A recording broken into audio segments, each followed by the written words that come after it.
Lo prohibido, de Benito Pérez Galdós, audio 9.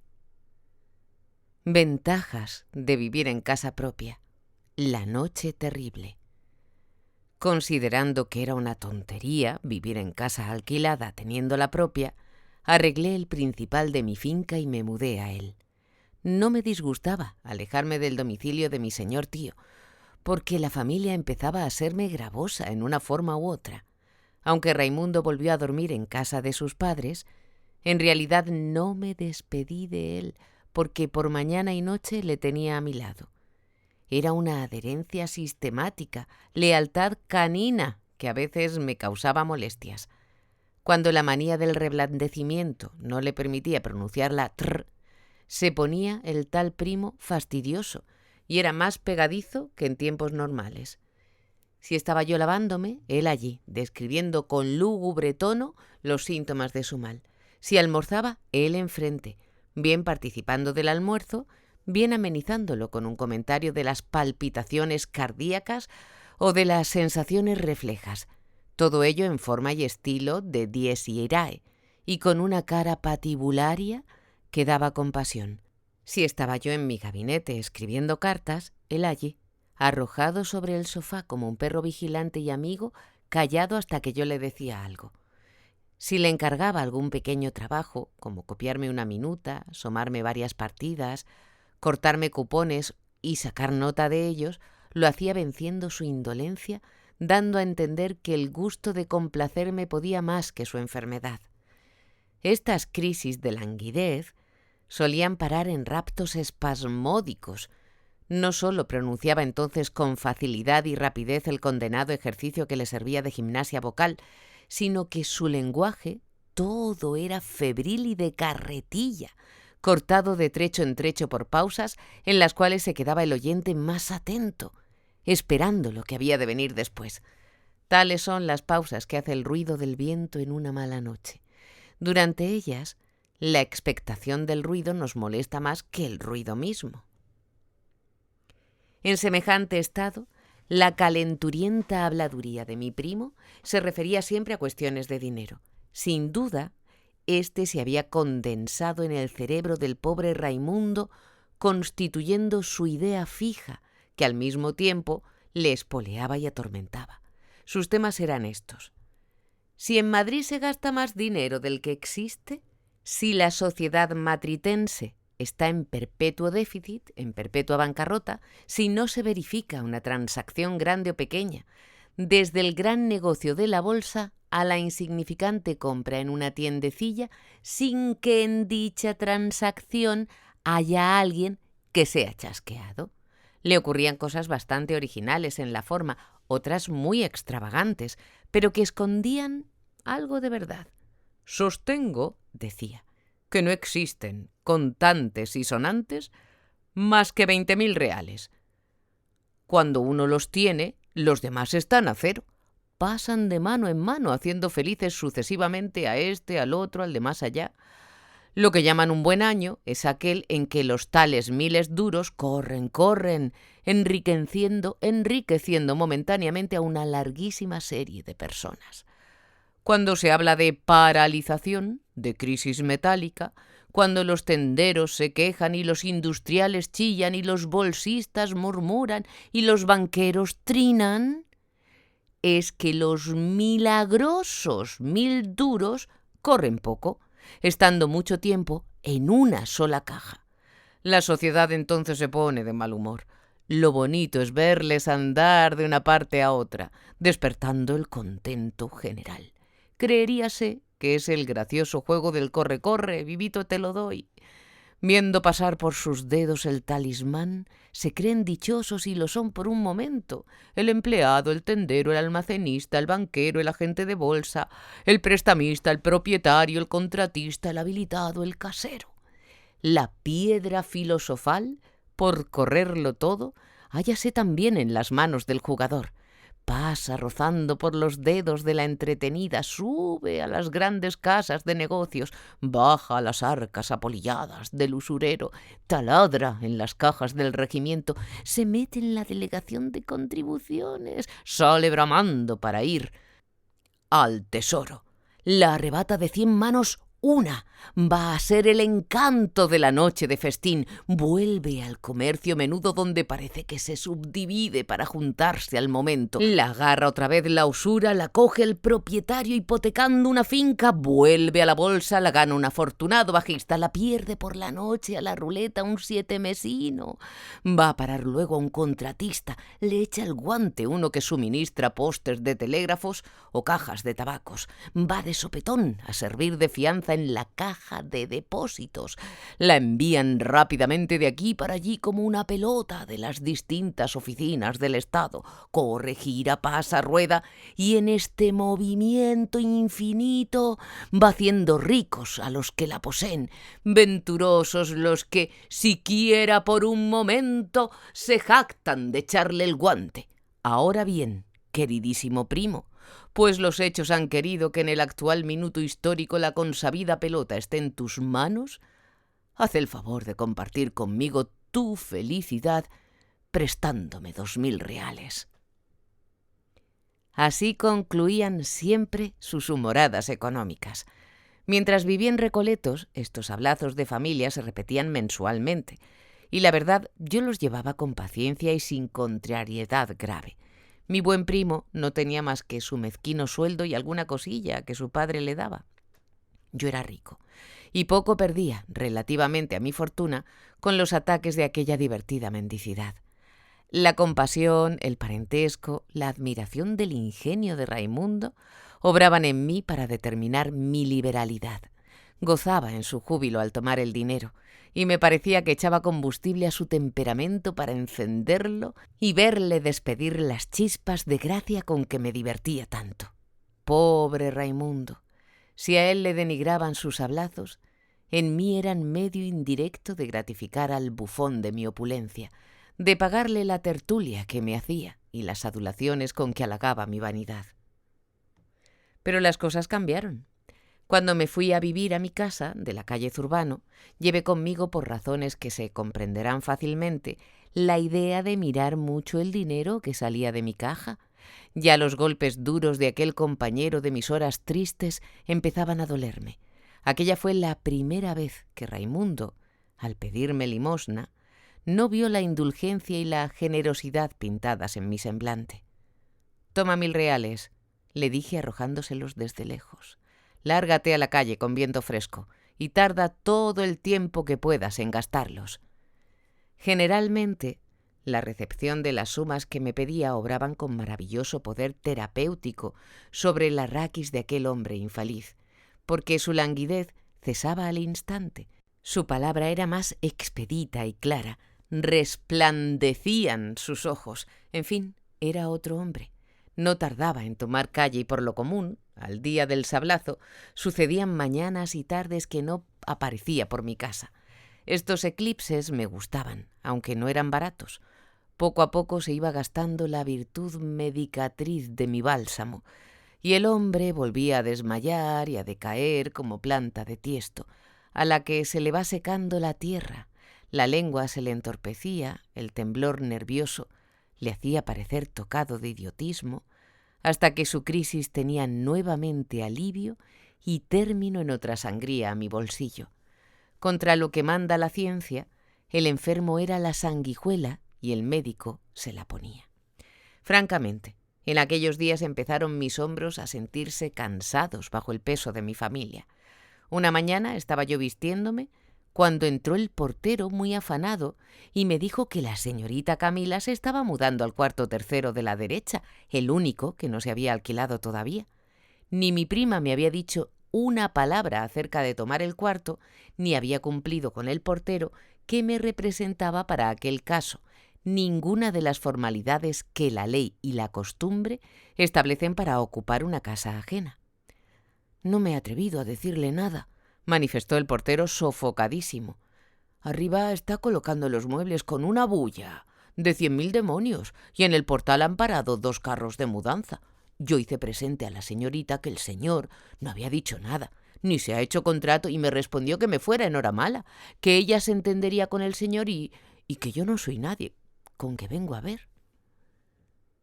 No quise tomar una determinación ruidosa y dejé que mi prima ocupase el cuarto, resuelto a cantar muy claro al feo de Mikis las obligaciones que contraía con el hecho de ocupar mi propiedad. Más tarde se personó en mi presencia la propia Camila y me dijo: «Perdona, primito comparito, que hayamos tomado tu casa por asalto. La vi ayer tarde y me gustó tanto que no he querido que pasase el día de hoy sin estar en ella. No creas, te pagaremos religiosamente, te daremos 2 meses de fianza. No bajas nada de los 7.000, en fin. Por ser compadre, te daremos 6.500. Y no resuelles, porque será peor. Te pagaremos cuando tengamos dinero, que ojalá sea pronto. Y calla, hombre, calla. Ya sé lo que me vas a decir. Tienes razón, esto es un abuso. Pero por algo somos compadres. Nosotros, los buenos de Guzmán, tenemos así este genio pronto. Me voy, que tengo que dar una mamada a mi cachorro. Ah, nuestra casa está a tu disposición. Puedes subir cuando quieras. Y nos acompañaremos mutuamente. Estás muy solito y te aburrirás en este caserón. Nosotros no salimos, no vamos a ninguna parte. Estoy consagrada a darte un ahijado gordo y rollizo. Sube y lo verás». Subí aquella tarde. Camila, sin reparo alguno, sacó el pecho en mi presencia y se puso a dar de mamar al inocente. Mi ahijado no era bonito, ni robusto, ni sano. Cuando no tenía el pezón en la boca, estaba consagrado exclusivamente a la ejecución de un interminable solo de clarinete que atronaba la casa. En esta no se podía dar un paso, ningún mueble estaba aún en su sitio, y el gañán de Constantino no hacía más que clavar clavos por todas partes, rasgándome el papel, descascarándome el estuco y dando tanto porrazo que parecía haberse propuesto destrozarme todos los tabiques. «La casa me gusta», díjome Camila, obligándome a sentarme en una silla a su lado, después que me acercó a los labios la carátula roja de su feo muñeco para que le besase. «Me gusta mucho. Pero tiene grandes defectos, sí, defectos que me harás el favor de corregir inmediatamente». «¿Con qué inmediatamente? ¡Qué ejecutivo está el tiempo! Chitito callando y obedecer. Mira que tengo malas pulgas. Pues sí, es preciso que mandes acá a tus albañiles mañana mismo. Necesito que me abras una puerta de comunicación en este tabique que está a mi espalda. No sé en qué estaba pensando el arquitecto cuando trazó la casa. ¿No se les ocurre a estos tipos que todas las habitaciones de una crujía deben estar comunicadas? Necesito además que des luz al cuarto de la muchacha, bien por el patio, bien por la cocina, poniendo una vidriera alta, ¿entiendes? Fíjate bien. Parece que no haces caso de lo que se te dice. Otra cosa, es preciso que me pongas una cañería desde el grifo de la cocina al cuarto de baño para llenar cómodamente la tina. Y de paso me abrirán otra puerta de comunicación entre dicho cuartito del baño y el comedor. Harás que me pongan campanillas en todas las piezas, pues solo 2 la tienen. Y en la sala quiero chimenea. Voy a hacer de la sala gabinete. Y aunque yo no tengo frío, las visitas, ya ves. Voy a dar test danzantes. «Di de una vez que mande construir de nuevo la finca», repuse tomando a broma sus reformas. «No te hagas el tontito. Ah, desde que eres casero te has vuelto tacaño, antipático. Ya no eres el caballero de antes, ya no piensas más que en sacarle el jugo a la pobre gente. Pues mira, tú te lo pierdes. Si no haces las obras que te he dicho, nos mudaremos y se te quedará el cuarto vacío. Con que a ver qué te conviene más». Iba a contestarle que prefería el vacío a un inquilinato tan exigente y que tenía todas las trazas de ser improductivo. Pero en aquel instante, mi ahijado, dejando el pecho de su madre, me miró, pobrecillo, con una singular expresión de súplica. Parecía que impetraba mi indulgencia en pro de sus estrafalarios y míseros papás. Aquel infeliz niño tan gordinflón que parecía hinchado me inspiraba mucha lástima. Con su debilidad, con su inocencia y con aquel modo de mirar atento y pasmado, ganaba mi voluntad, reconciliándome con mis inquilinos. En Camila me interesaba la solicitud con que se desvivía por el cuidado y la crianza de su hijo, sin hacer caso de nada que no fuera este fin alto y noble, alejada de la sociedad y de las diversiones. Por esta exaltación del sentimiento materno, que en ella surgía con los caracteres de una virtud sólida, le perdonaba yo sus desfachateces y tonterías, la falta de recato y formalidad que siempre eran lo más distintivo y visible de su extraño carácter. Pero me quedaba la duda de que el sentimiento materno fuera también caprichoso, como todas las vehemencias maniáticas que sucesivamente privaban en su espíritu. El tiempo me diría si aquello que parecía mérito muy grande resultaría después, como sus acciones todas, un entusiasmo efímero. Por fin, después de reírme mucho, contesté con un veremos a las peticiones de reforma en la casa. ¿Cuál no sería mi sorpresa 2 días después, cuando Constantino, entrando inopinadamente en mi despacho, me puso en la mano el importe de un mes adelantado y 2 meses de fianza? «Dispense usted, señor casero», me dijo, «la demora. Esperaba yo que mi mamá me mandase los cuartos. En La Mancha ha habido malas cosechas y por esta razón... De aquí en adelante cumpliremos mejor. Me dijo ayer Camila que usted creía que no le íbamos a pagar y que nos había metido en su casa para habitarla de balde, que nos habíamos metido en su casa para habitarla de balde». Apostamos a que se lo pensó así. «No, hombre, no creí tal. Ideas de esa loca, no hagas caso. Sois las personas más formales que conozco. A entrambos os aprecio mucho. Seré con vosotros un casero indulgente. Seréis para mí los inquilinos más considerados y los vecinos más queridos. Y cuando me encuentre aburrido en esta soledad, subiré a haceros compañía, a buscar un poco de calor en el fuego de vuestra felicidad». Él me instó a que subiera todas las noches, para darnos mutuamente tertulia. Camila no iba a ninguna parte. La obligación de la teta y el cuidado del crío, que no parecía estar bueno, la retenían constantemente en casa. Él tampoco salía ya de noche, porque Camila, a fuerza de predicarle y de reñirle, unas veces tratándole por buenas y otras por malas, había conseguido quitarle la mala costumbre de ir al café. «Como somos pobres», añadió, «tenemos pocas visitas. Mi hermano y su mujer suelen ir algunas noches. Suba usted y jugaremos al tute, a la brisca, al burro y a las 7:30, que son los únicos juegos que Camila consiente. Ella, si usted sube, tocará el piano y cantará alguna cosa bonita de las muchas que sabe». Di las gracias a aquel honrado cafre que me pareció haberse domesticado algo desde el tiempo en que nos conocimos e hice propósito de no despreciar su invitación. Porque en aquellos días tenía yo muy pocas ganas de andar por el mundo. Sentía no sé qué secreto, abrumador hastío y un indefinible anhelo de la vida de familia, de reposo moral y físico. No pudiendo satisfacerlo cumplidamente, compartía mi tiempo entre la casa de Eloísa y la de Camila, huyendo de círculos, teatros y reuniones mundanas o políticas que me aburrían soberanamente. En la primera de aquellas casas alternaban para mí las horas tristes con las horas entretenidas, pues si bien la fatiga y cierta tibieza del corazón hacíanme padecer, pasaba ratos agradables charlando con Eloísa de aquellos proyectos de pobreza que tanta gracia tenían en su boca, o poniendo en vigor con rigurosa actividad el plan de economías que debía salvarla. Yo me andaba allí como si fuera el amo y disponía a mi antojo de todo. Hice un desmoche horrible de criados y tuve el gusto de plantar en la calle al danzante Monsieur Petit y al jefe de cocina con sus 3 pinches.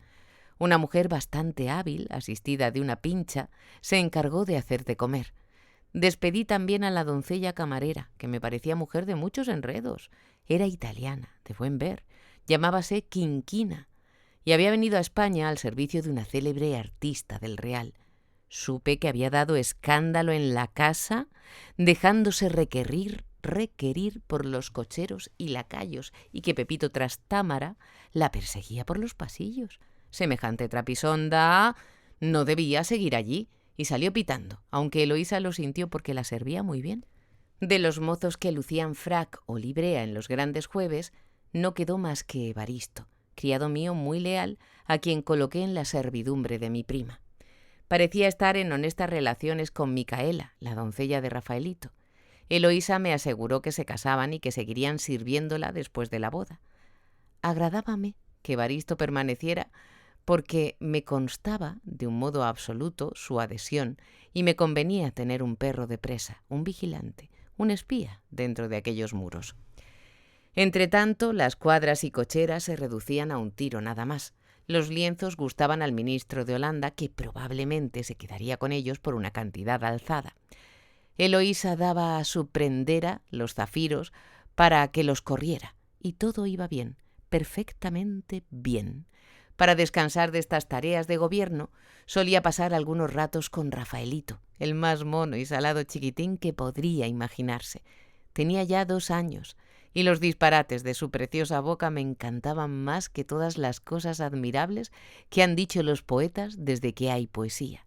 Sus agudezas, feliz ensayo de la malicia humana, eran mi mayor diversión. Para gozar de aquel hermoso oriente de una vida, provocaba yo y movía las manifestaciones rudas de su naciente carácter. Le hurgaba para que se mostrara tal cual era, ya riendo como un loco, ya colérico. Le sacaba de un modo capcioso las marrullerías, las astucias y los impulsos nobles del ánimo. Las horas muertas me pasaba a su lado, a veces tan chiquillo como él, a veces tan hombre él como yo. Componíale yo los juguetes, después de que entre los dos los habíamos roto. También empleaba algunos ratos en acompañar al pobre Carrillo, que apenas salía de su cuarto. Figurándome que tenía con él una deuda enorme, se la pagaba con buenas palabras y con atenciones cariñosas. Nada agradecía a él tanto como que se le diera cuerda en cualquier tema de los suyos y en su fervoroso entusiasmo por la política inglesa. Yo sabía herir siempre las fibras más sensibles de su amor propio de propagandista y de anglómano. Con mi conversación se animaba, ponía en olvido sus crueles dolores y lanzaba su fantasía al espacio inmenso de los grandes proyectos. Mientras platicábamos, solía estar con nosotros el pequeñuelo. Pero ocurría un caso muy particular, que a mí no me causaba asombro, por estar ya muy hecho a las cosas contrarias a la naturaleza y a la razón. El pequeño se divertía poco con su papá y esquivaba el estar en sus brazos. Pronto conocí que le tenía miedo y que el rostro demacrado de Carrillo, con su amarillez azafranosa, producía en el pobre niño un terror que no sabía disimular. La verdad era que hasta entonces el infeliz padre, harto ocupado con los hijos ajenos, se había entretenido poco con el suyo. Rafael no hallaba calor en los brazos de Pepe y venía a buscarlos en los míos. Ni dejaba perder ocasión el muy inocente de preferirme al otro. Carrillo dijo un día con amarguísima tristeza: «Te quiere más que a mí», frase que se me clavó en mi conciencia como un dardo. Hubiérame agradado que el pequeño no me acibarase el espíritu con sus preferencias. Trataba yo de volver por los fueros de la naturaleza ofendida, pero no lo podía conseguir. El chiquillo me adoraba. Viéndole desasirse con gesto desabrido de los brazos de su padre, sentía yo en mi alma un peso que me aplanaba. Le habría dado azotes si no temiera que este remedio trivial agravase el daño. Y Carrillo me miraba como con envidia y me hacía volver los ojos a otra parte, sobrecogido de inexplicable turbación. La imagen de aquel resto de hombre, fijo en su asiento, inmóvil de medio cuerpo para abajo, flaco y consumido de un color de cera virgen, con las manos temblorosas y el aliento difícil, me perseguía en todas partes de noche y de día. Imposible, imposible expresar el sentimiento que me inspiraba, mezcla imponente de lástima y miedo, de desdén y respeto. En casa de Camila pasaba yo algunos ratos por las mañanas antes de almorzar. Confieso que la loca de la familia me iba siendo menos antipática y que en su endiablado carácter empezaba yo a descubrir cualidades no despreciables que habrían lucido más entresacadas de aquella broza que las envolvía. El cariño ardiente y sincero que parecía tener al simplín de su marido era para mí una de las cosas más dignas de admiración que había visto en mi vida. La sencillez de sus costumbres y su alejamiento de las ostentaciones de la vanidad también me agradaban. Pero estas dotes recién descubiertas creía yo que no debían estimarse como positivas hasta que las circunstancias no las pusieran a prueba. Era cosa de verlo. Con quien yo no congeniaba era con mi ahijado, el más ruidoso y malhumorado cachorro que mamaba leche en el mundo. Muchas veces tuve que huir de la casa porque su clarinete me volvía loco. Era el tal de una robustez sospechosa, gordinflón, amoratado. No había equilibrio en aquella naturaleza, y su sangre, quizás viciada, se manifestaba en la epidermis con fluorescencias alarmantes. En vano Camila tomaba grandes tragos de zarzaparrilla y otros depurativos. El pequeño mostraba rubicundeces y granulaciones que parecían retoños vegetales. No debía de estar sano, porque su inquietud crecía con su sospechosa robustez. Lo peor de todo era que Camila bajaba con él a mi casa cuando menos falta tenía yo de música, y la una con sus cantos y el otro con sus chillidos me daban unos conciertos matutinos y nocturnos que me aburrían. Vuelvo a la otra casa, donde inopinadamente ocurrieron sucesos en el breve espacio de una noche que dejaron indeleble recuerdo en mí. Si 1000 años vivo, no olvidaré aquellas horas terribles. Eloísa, que por instigación mía había dejado de renovar su abono en los teatros, fue invitada aquella noche por una de sus amigas a un estreno en la comedia. Dudó si iría, pero Carrillo se encontraba mejor que nunca. Él y yo la instamos a que fuera. No eran aún las 9 cuando Pepe se nos puso muy mal. Estábamos allí el ayuda de cámara, Villalonga y yo. Al punto comprendimos que el enfermo sufría una crisis de las más graves. Mandé inmediatamente por el médico y también quise mandar a buscar a Eloísa. Pero Carrillo, en aquel paroxismo que parecía la agonía de la muerte, tuvo una palabra para oponerse a mi deseo diciendo: «No, déjala que se divierta la pobre». En esta frase creí sorprender un desdén supremo, pero seguramente me equivocaba, y lo que había era un espíritu de condescendencia llevado a lo último. El infeliz sufría horribles dolores. El cólico nefrítico se presentaba más espantoso que nunca, complicado con un gran aplanamiento. El médico auguró mal y se negó a administrar como inútiles las inyecciones hipodérmicas. El marqués de Cícero, a quien avisé, vino prontamente acompañado de su respetable y también insignificante hermana, y después de echar un vistazo al enfermo, salió de la alcoba porque, según dijo, no tenía corazón para ver padecer. Fuese a las habitaciones más distantes, donde estuvo largo rato hablando con los criados y después pasó al despacho. Le vi luego vagar por la antesala, echando ojeadas de admiración a los espejos y azotándose la pierna derecha con un bastoncillo. Cuando me tropezaba con él, pedíame noticias de su sobrino. Después se pasaba la mano por aquella frente hermosa digna de encerrar talento. Se la frotaba como quien acaricia una gran idea que le cosquillea debajo del cráneo y decía con el tono misterioso que se da a los descubrimientos: «¿Sabe usted, amigo, que ya van creciendo mucho los días? Hoy a las 5 era completamente claro». Aquella noche, afortunadamente, no llevó ninguno de los perros que solían acompañarle. A veces me llamaba con gran aparato de manotadas y chicheos para decirme al oído: «La pobre Angelita no sospecha que Pepe vivirá menos que yo. Estoy muy fuerte. Si Pepe hubiera seguido yendo al monte conmigo todos los sábados para volver los lunes, no se vería como se ve».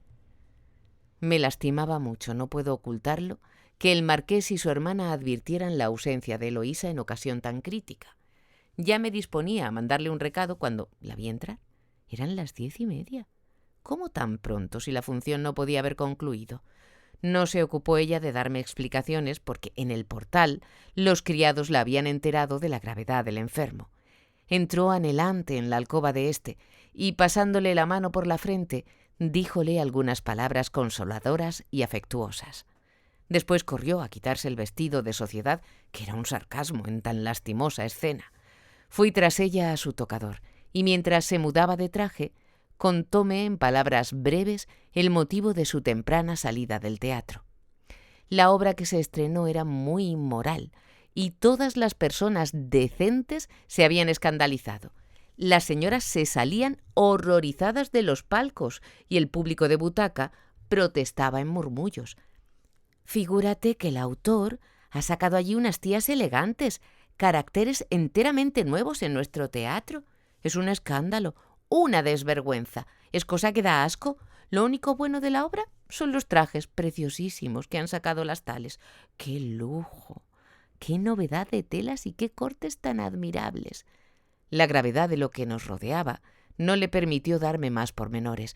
«Pobre Pepe, cuánto padece esta noche», exclamó abrochándose la bata y mirándome en mi tristeza como en un espejo. «Si le pudiéramos aliviar, maldita medicina que para nada sirve. Esta noche no nos abandonarás. Me espanta la idea de quedarme aquí sola. Siento que pases estos malos ratos, pero no hay más remedio, hijito. Hazlo por mí, por él, por todos. En estos casos se conocen los buenos amigos. Presumo que vamos a tener una noche muy mala, muy mala». Volví antes que ella al lado de Carrillo. Encontrémele acometido de espantosos dolores, doblándose por la cintura como si quisiera partirse en dos, profiriendo ayes profundos, roncos y guturales que causaban horror. Parecía haber perdido el juicio. Sus gritos eran la exclamación de la animalidad herida y en peligro, sin ideas, sin nada de lo que distinguiese al hombre de la fiera. Eloísa se puso a su lado, pero él no reparó en ella. En mí sí, pues habiéndole rodeado el cuello con mi brazo para sostenerle en la postura que me parecía menos penosa, se aferró con ambas manos a mi cuerpo y me tuvo sujeto largo rato. Agarrábase a mí como si al asegurarse bien, clavándome las uñas, se sintiera aliviado. Últimamente reclinó la cabeza sobre mi pecho, dando un suspiro muy hondo. Mi prima se aterró, creyendo que se moría, pero tranquilizónos el médico asegurando que la sedación comenzaba y que las arenillas habían pasado ya.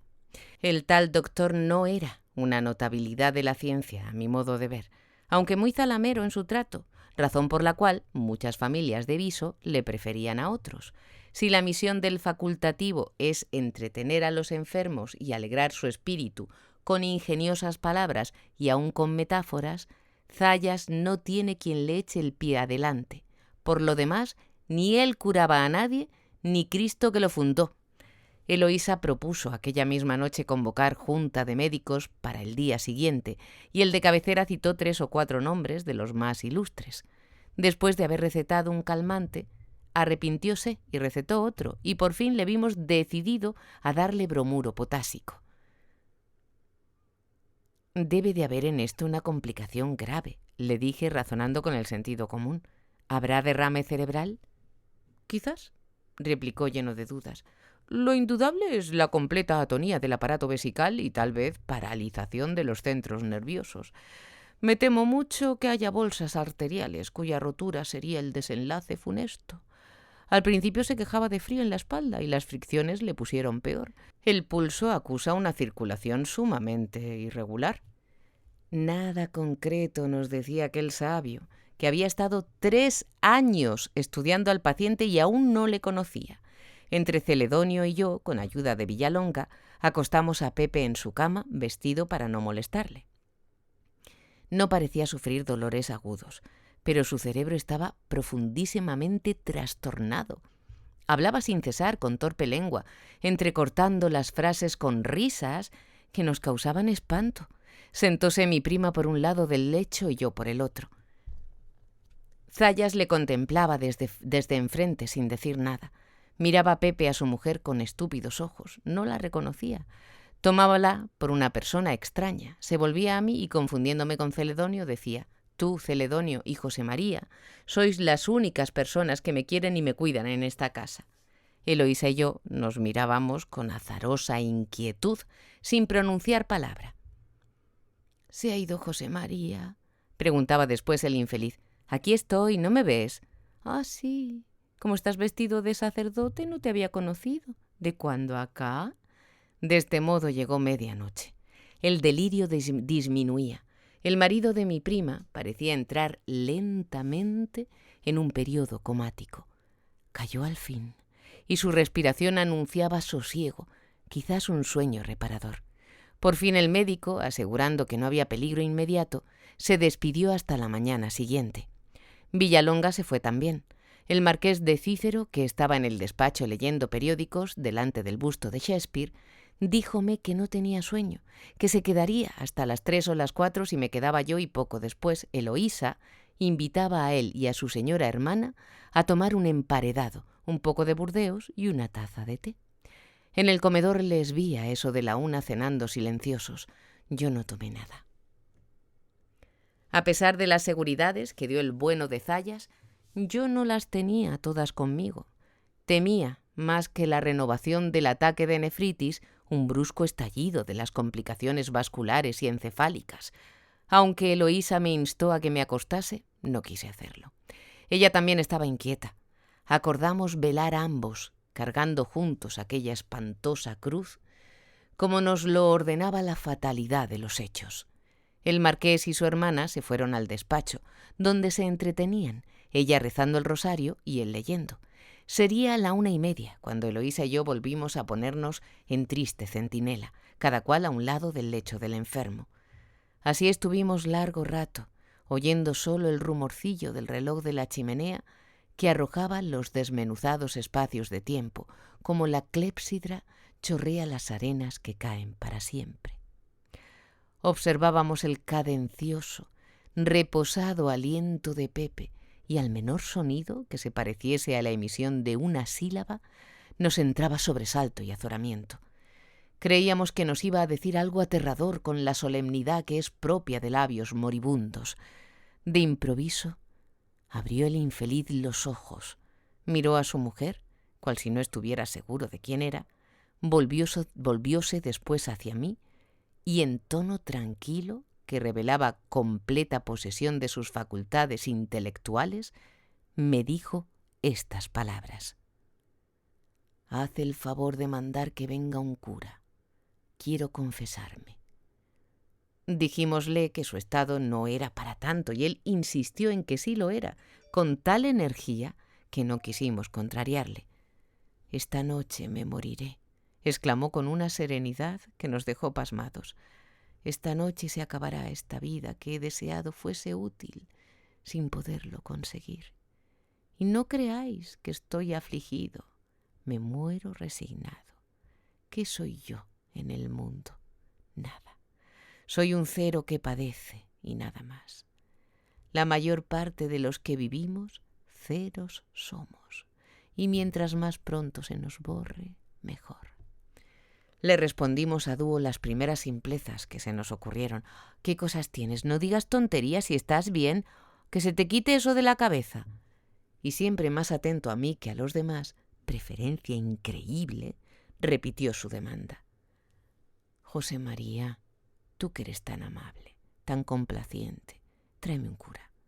Mira que esto va de veras y tengo en mi conciencia cosas que quisiera dejar aquí.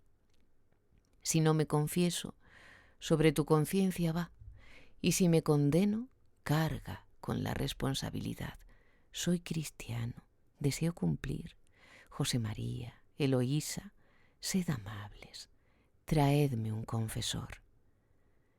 Estas palabras tenían una solemnidad que en vano queríamos quitarle atribuyéndolas a delirio de enfermo. En las miradas de Eloísa conocí que ésta las interpretaba como desvarío de un cerebro alterado.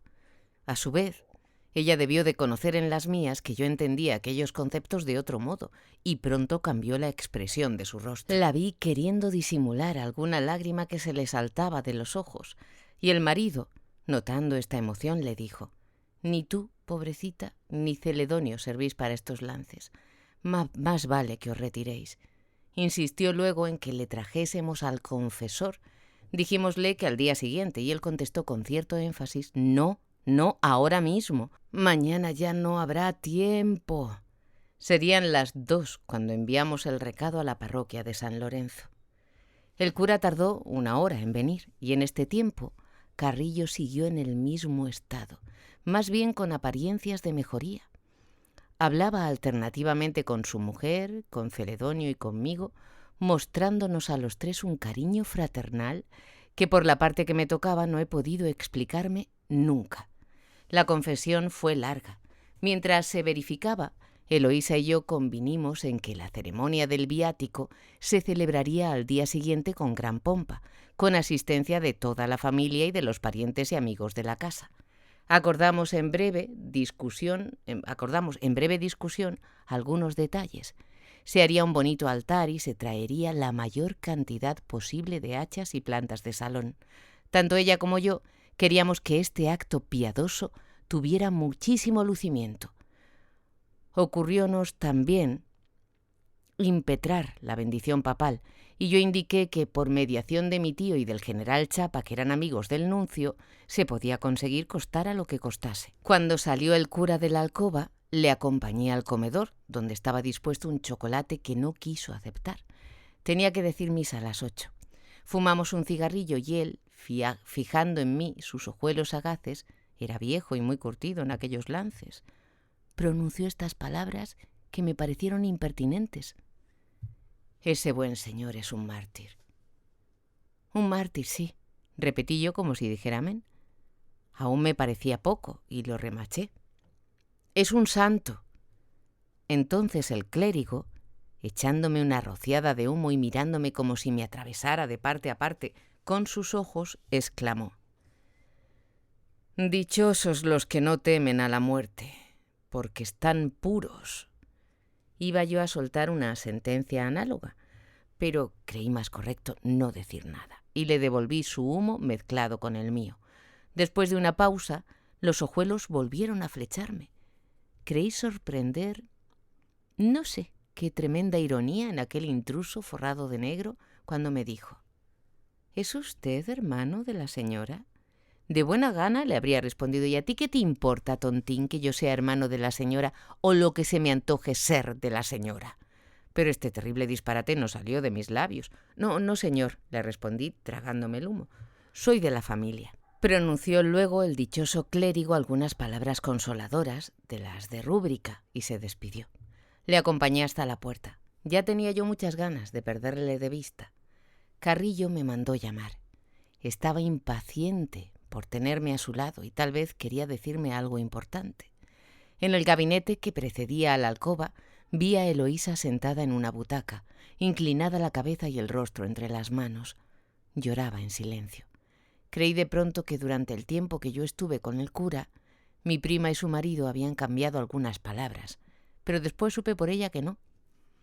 La solemnidad y gravedad de las circunstancias, la compasión, el temor religioso, la importancia del acto que su marido acababa de realizar, habíanla impresionado enormemente. No se atrevía a franquear la puerta de la alcoba. Sentía pavor, respeto, vergüenza, no sabía qué. Entré y, acercándome al lecho, advertí que el enfermo estaba sereno, solo que tenía la voz tomada y alrededor de los ojos un cerco oscuro, muy oscuro. «Si vieras qué tranquilo estoy ahora», me dijo con cariño. «Tú no lo creerás porque eres irreligioso. Tampoco creerás que tal como estoy no me cambiaría por ti».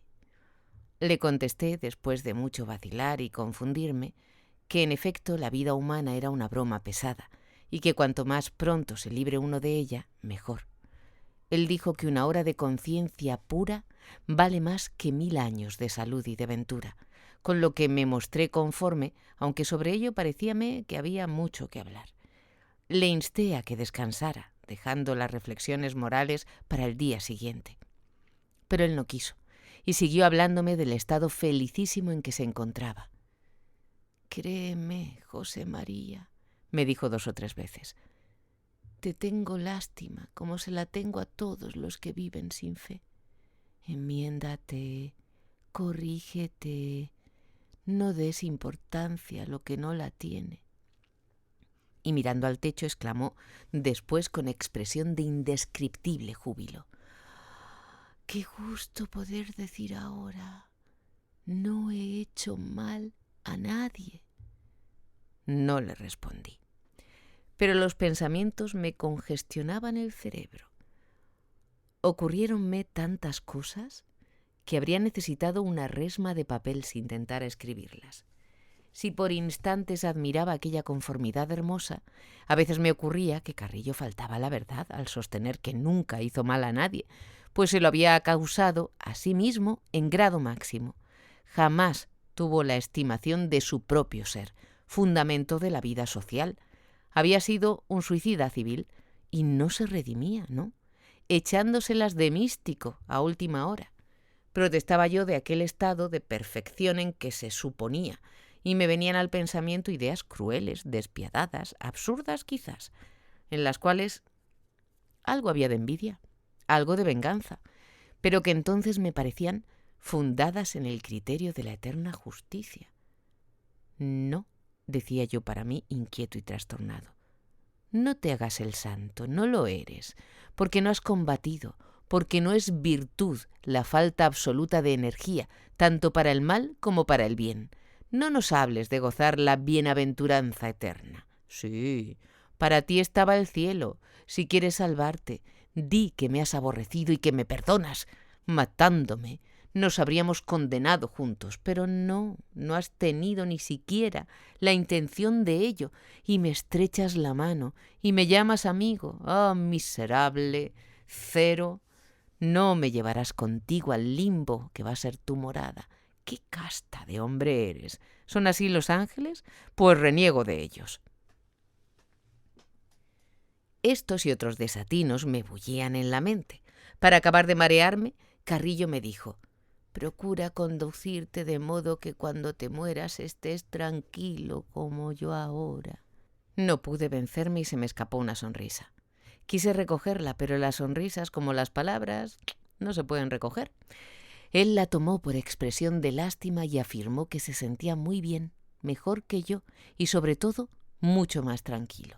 No le respondí sino con el pensamiento, diciéndole: esa tranquilidad desabrida para nada la quiero. Morirme sin haber querido o sin haber odiado a alguien.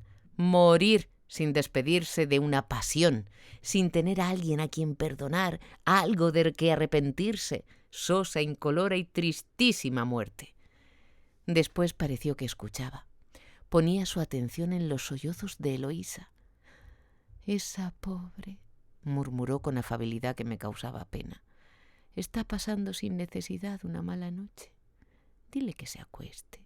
Acompáñala, consuélala. No la dejes que se entregue al dolor. Salí para cumplir este encargo, pero ella no me hizo caso y continuaba en el mismo sitio. Al poco rato, Carrillo empezó a mostrar gran inquietud. Me alarmé. Entre Celedonio y yo le incorporamos en el lecho. Quiso hablar y no pudo. Llevóse una mano a los ojos. Gemidos roncos salían de su garganta. Acudió su mujer, afanada, secando sus lágrimas. Entonces, de la boca del desdichado vi salir alguna sangre. Después más. Ni él hacía esfuerzos para lanzarla fuera, ni parecía experimentar dolor. No la arrojaba él. Ella se salía serenamente, como el agua que afluye hilo a hilo del manantial. Momento de consternación en las tres personas que presenciábamos aquel fin de una vida. Fue tan rápida y tan grande la descomposición del rostro de Pepe que Eloísa se impresionó mucho. La vi aterrada, próxima a perder el conocimiento. Vete, le dije, vete de aquí. Pero su propio terror la clavaba en aquel triste lugar. Entró Micaela y le ordené que se llevara a su señora. La doncella le rodeó la cintura con su brazo y la que muy pronto iba a ser viuda salió tapándose los ojos. El marqués de Cícero, que había entrado de puntillas, huyó despavorido con las manos en la cabeza. Cuando Celedonio y yo nos quedamos solos con el moribundo, este me echó los brazos uno al cuello, otro por delante del pecho, y apretóme tan fuerte que me sentí mal. Me hacía daño. ¿Qué fuerza era aquella que le entraba en el instante último al extinguirse la vida? Pasó por mi mente una idea, como pasan las estrellas volantes por el cielo. Ah, pensé, aquí está al fin ese odio que te rehabilita a mis ojos.